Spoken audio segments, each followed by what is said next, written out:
If you want to be more efficient and effective while running your business with more inner peace, then working on the core of your issues instead of putting on a band-aid is vital. Welcome to the Business Brain Podcast. I'm your host, Esty Rapport, and here to help you improve your 28 cognitive functions, the 28 things that make up thinking. In each episode, we'll discuss a real-life challenge, why you might be struggling with it, and give you practical strategies so all areas of your life will improve.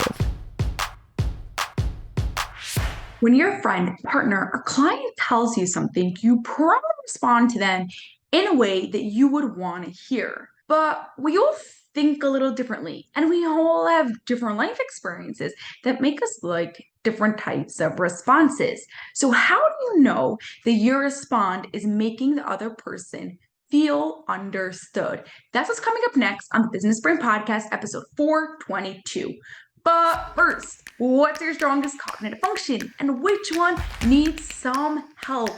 Find out by taking the Cognitive Function Assessment at lifepixuniversity.com/CF. It's LifePix, P-I-X, university.com/CF. Now, for today's real life challenge, imagine your friends have spent the last 20 minutes crying and venting about an unfair situation. One of our clients pulled away 3 different clients to a different agency. You're trying to sympathize, but she's not liking what you're saying.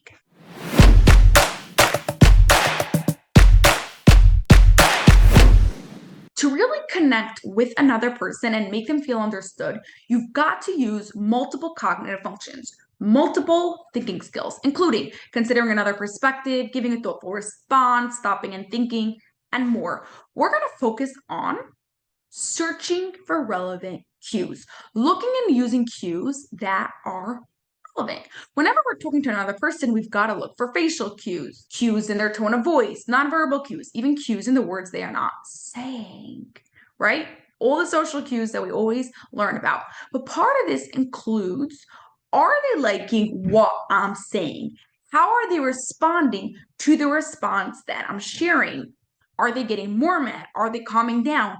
Maybe they're getting more comfortable and sharing with me more. So here are 3 ways to get better at searching for relevant cues and making sure they feel understood. Number 1, watch how they are reacting to you. Especially the first second will tell you a lot.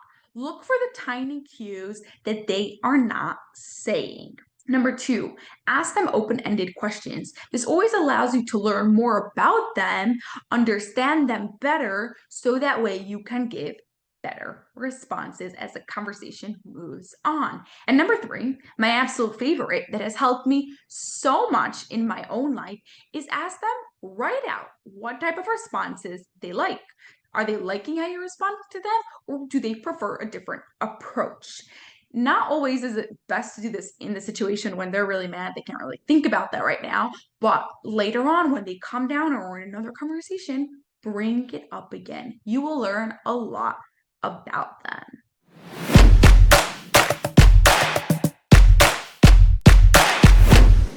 Today we spoke about one of the key cognitive functions required to make someone feel understood is searching for relevant cues.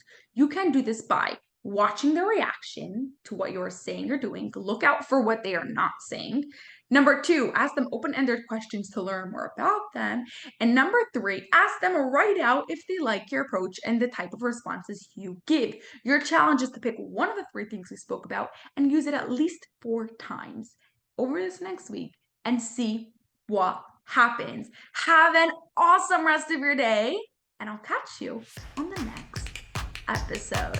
That's all for this episode of the Business Brain Podcast. If you enjoyed it, please share it with 2 of your business friends so they too can gain from it, and you'll be helping us reach our goal of 1 million downloads by the end of 2025. Cheers to peak brain performance.